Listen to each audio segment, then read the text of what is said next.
Hey, what's going on, everybody? Texas Redleg here. Hope everybody's having a good start to their week. I wanted to discuss a couple topics.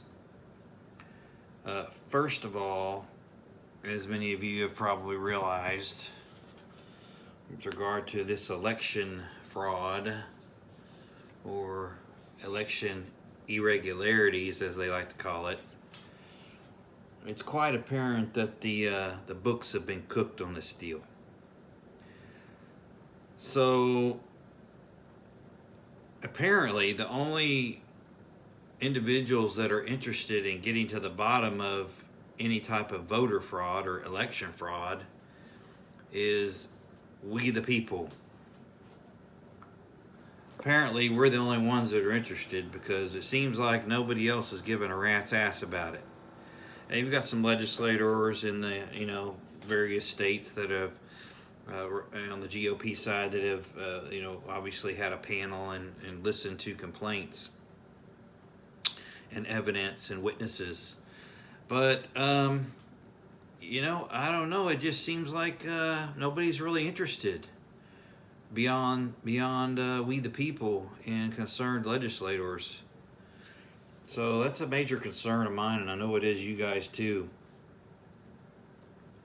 So where do we go from here? So are we just supposed to say, oh, well, better like next time? We're good with cheating. We're good with, gerrymandering an election. We're good with being strong armed. We're good with progressivism and socialism when it's not something we voted for half the country? I don't think so. I'm certainly not willing to do that. But the point is that at some point, decisions have to be made on what we're willing to accept and what we're not willing to accept as a people, or as shareholders of this nation, and as caretakers of this democracy, of this republic. So it's something to think about going forward. What are the penalties for such things against the republic and the sanctity of our elections? I don't feel comfortable with it at all, and a lot of people had to die for this country to be what it is. And as a veteran, it really burns me up that we have people in this nation that are so sorry, such miscreants, and so low life urchins that they would subvert an election because they hate one man. That man being Donald J. Trump. So, one of two things is going to happen.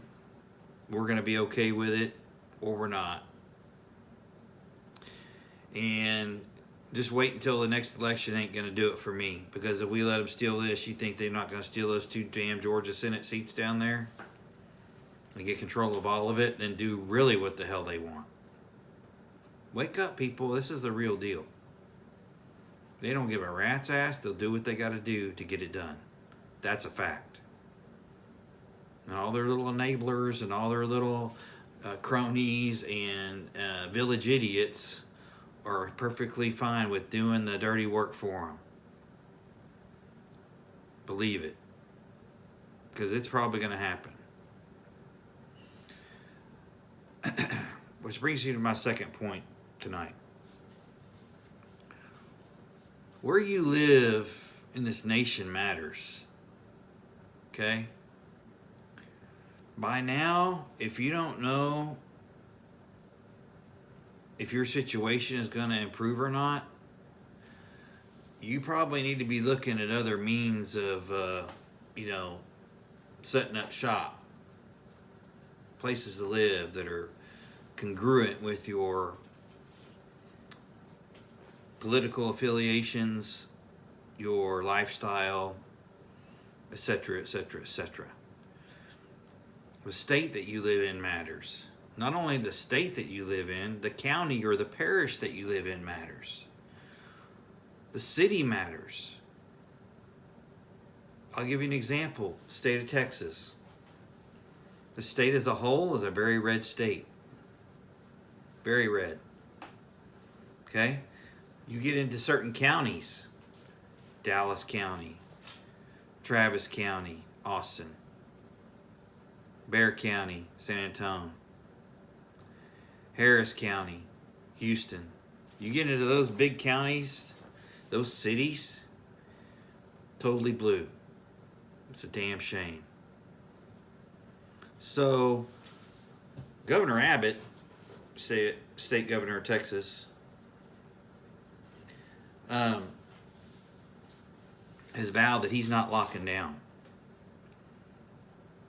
And, you know, he better mean it, because his reelection will probably depend on it. Because the real GOP, the real Republicans out in the rural areas outside the big cities, not having it. Not having it. And I think he knows that. I think he knows that that's not going to go over well with the public. And he needs us. So, the state you live in, is it friendly? What I mean is it friendly to liberty? Is it good for you and your family to live there, knowing that you have freedom and that you can run a business and that you can save money and that you can get the things that you need to support, to help your family? That's something to think about. Again, the county that you live in or the parish, is it ran by Democrats? Is it a mix? Or is it lean to the right? Local elections matter, people. Because oftentimes the governor will leave the local, interpretations of certain things up to the local leaders. So you might have a governor that says, I'm not locking down, but the city tries to lock down anyway. Yeah, take Austin, for example. Most liberal county in the state of Texas. Or liberal city and county, Travis County in the state of Texas. Totally and that's where the state capital is too. It's ironic as hell. But it matters where you live. Local elections matter. If you're a conservative and you live in Austin, listen, Austin's a beautiful town, or at least it once was. Now it's ridden with homeless and drug users. But the area around Austin, the Colorado River that runs through there, beautiful area. I can see why people want to live there. It's actually beautiful. You go into the city of Austin where it should be great, it's a hellhole. They call it Little San Fran. Okay, Dallas is known as Little LA now. Again, ran by Democrats. Okay, a lot of out-of-staters are moving down here and settling in these urban areas. But that's okay. I don't care, because I'm not going to live in any of these big cities. Not going to happen. I live on the suburbs, but I live in conservative-leaning areas. Is where I would, set up shop, and I do currently. Now, that may change, and I'll have to make some decisions at that point. But where you live, state, county, city, it matters. They're going to have, the left is setting up, and all these big major hellholes, and they're setting up to have lockdowns, checkpoints. And I saw on the news tonight, New York is cracking down on these bar owners, this and that. I mean, it's just Gestapo type tactics. And shame on the police or any law enforcement agencies that are strong arming these business owners. Shame on you. Okay, you've got an oath that you took, and you better remember your oath, because you know what? We the people can either have your back or not have your back. And from what I see, you might not want to, jeopardize that. Okay? You need all the help you can get.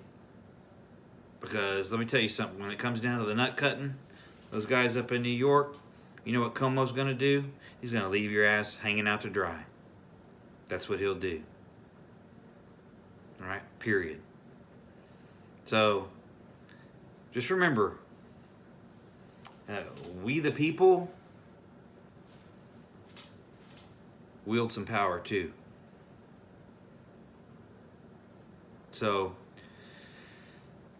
these lockdowns are coming in certain areas. I feel for you guys. Some of us are luckier to live where we live than others. And I know some people just can't afford to get out of where they're at, but I would sure as hell be trying best I could to make a move if I lived in any of these crap hole towns and states. I mean, my God. Enough is enough, right? And as far as law enforcement goes, to all you law enforcement people, I'm a former member of law enforcement and a veteran. I can tell you right now that there's places in Texas that are pro law enforcement. Most of the state is pro law enforcement, and I would love to have you. Okay? So why put up with strong-arming citizens unnecessarily, probably borderline criminally, and go somewhere where you're appreciated? If you're just going to be a arm for the governor, well, that's kind of like Gestapo tactics, is it not? You took an oath. Remember your oath.